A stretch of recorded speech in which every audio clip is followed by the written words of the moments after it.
Welcome back, my dear friends. Today I am going to teach you Hindi. जी हाँ, 2026 के जो exams होने वाले हैं 10वीं वर्ग के 10th क्लास के, तो उसको ध्यान में रखते हुए बहुत ही इम्पोर्टेंट भी क्वेश्चन को हम करा रहे हैं। ऑब्जेक्टिव टाइप का क्वेश्चन आज का होगा हिंदी का। तो इसमें पहला क्वेश्चन हमारा है, बाबा साहेब के नाम से किसे पुकारा जाता है। ऑब्जेक्टिव में बहुत सारे ऑप्शन आएंगे, लेकिन हम आपको सही ऑप्शन बता रहे हैं। इसको देखिए, समझिए और माइंड में सेटअप करते जाइए कि जैसे ही ऑप्शन आपके सामने आए तो आपके माइंड में जो सही ऑप्शन है तुरंत उसमें दिखे और उसको ट्रिक कीजिए। तो सही आंसर होगा भीमराव अंबेडकर को। बाबा साहब के नाम से किसे पुकारा जाता है, तो डॉक्टर भीमराव अंबेडकर को पुकारा जाता है। श्रम विभाजन और जाति प्रथा पाठ के लेखक कौन है। जैसे आपके हिंदी के जो पाठ्य पुस्तक है उसका पहला पाठ है ये श्रम विभाजन और जाति प्रथा। तो इसको किसने लिखा है, इसके लेखक कौन है, तो सेम आंसर यही होगा, डॉक्टर भीमराव अंबेडकर। बाबा साहेब किस राज्य के रहने वाले थे।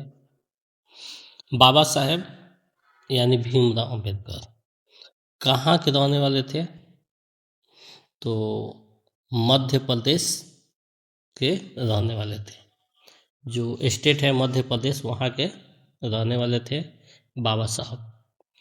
भारत में जाति प्रथा का मुख्य कारण क्या है।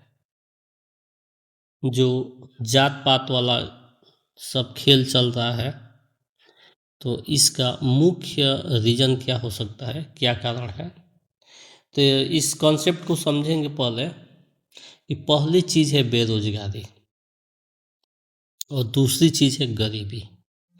ऑप्शन में अगर सब आएगा तो पहले ट्रिक में बेरोजगारी को मारेंगे, और बेरोजगारी नहीं होगा तो गरीबी को मार देंगे। रीज़न ये है कि जब हम बेरोजगार रहेंगे या गरीब रहेंगे तो विभिन्न पार्टी के द्वारा, कुछ दल के द्वारा जातिवाद हम में फैलाया जाएगा और अपने जाति के एक समूह को तैयार करके उसमें सम्मिलित किया जाएगा, और हम बेरोजगार हैं या गरीब हैं तो ऑटोमेटिक उनके बातों को छलावे में आ जाएंगे कि चलिए इसमें जाएंगे तो और कुछ नहीं तो कुछ खाने पीने को मिलेगा, 200-500 रुपये भी मिल जाएगा। तो इस छलावे में हम भारत में जाति प्रथा के सपोर्ट में खड़े हो जाते हैं। तो यही क्वेश्चन है आपका कि भारत में जाति प्रथा का मुख्य कारण क्या है, तो मुख्य कारण इसका बेरोजगारी है और गरीबी है। आगे देखते हैं, भाईचारे का दूसरा नाम क्या है, तो भाईचारे का दूसरा नाम लोकतंत्र है।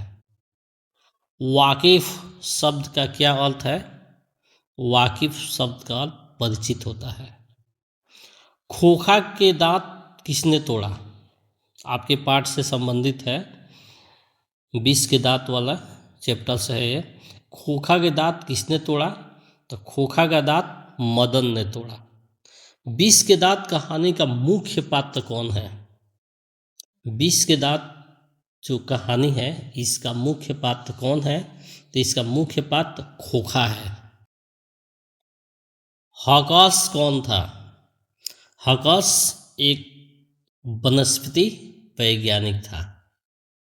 भारत से हम क्या सीखे के रचनाकार कौन है। जो ये पाठ है भारत से हम क्या सीखे, इसकी रचना किसने की, इसको किसने लिखा है, तो ये लिखा है मैक्स मुलर ने।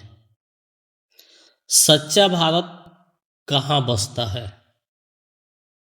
सच्चा भारत गांव में बसता है। नक्षत्रलोक किस लेखक की रचना है, नक्षत्रलोक गुणाकर मूले की रचना है। नक्षत्रलोक गुणाकर मूले की रचना है। दोहा कोश किसकी रचना है? दोहा कोश सरहपाद की रचना है। सूखा पत्ता के रचनाकार कौन है? सूखा पत्ता के रचनाकार अमरकांत है। बहादुर कहाँ का रहने वाला था? ये सब आपके पाठ से संबंधित क्वेश्चन है। तो बहादुर नेपाल का रहने वाला था। बड़े भाई किसकी रचना है? बड़े भाई राम विलास शर्मा की रचना है। मनुष्य और पारिस्थितिकी का संबंध कैसा है? तो मनुष्य और पारिस्थितिकी का संबंध द्वंद्वात्मक है। हिंदुस्तानी डांस म्यूजिक कहाँ है? हिंदुस्तानी डांस म्यूजिक दिल्ली में है।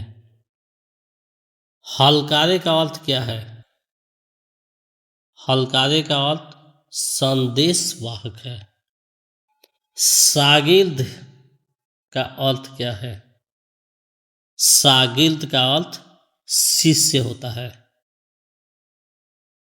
रोन नदी कहाँ है?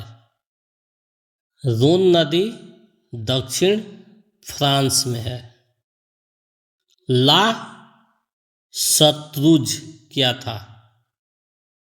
ला शत्रुज एक ईसाई मठ था। मछली कैसी कहानी है? मछली मनोवैज्ञानिक कहानी है। भैया मछली अभी कट जाएगी, किसने कहा? भैया मछली अभी कट जाएगी, यह बात संतू ने कहा। मछली कौन छीन रहा था? मछली मग्गू छीन रहा था। तो इस तरह से आज हम लोग हिंदी के क्लास में बहुत ही इम्पोर्टेंट ऑब्जेक्टिव क्वेश्चन को देखें। इसको देखते रहिए, पढ़ते रहिए, अपने फ्रेंड्स में शेयर कीजिए, ताकि बहुत ही कम समय में उनका भी एजुकेशनल हेल्प इजीली वे से हो सके। इसके साथ ही आज का क्लास ओवर होता है। मिलते हैं नेक्स्ट क्लास में। तब तक आप लोग इसको अपने फ्रेंड सर्किल में दबा कर शेयर कीजिए और खुद भी पढ़िए। जहाँ भी रहिए इसको सुनते रहिए, देखते रहिए, क्योंकि जो दृश्य श्रव्य चीज़ें होती है, देखकर और जिस चीज़ को हम सुनते हैं वह सबसे जल्दी हमें याद होती है। तो इस तरह से आप लोग इसको कॉन्सेप्ट में अपने लाइए माइंड में। That's all.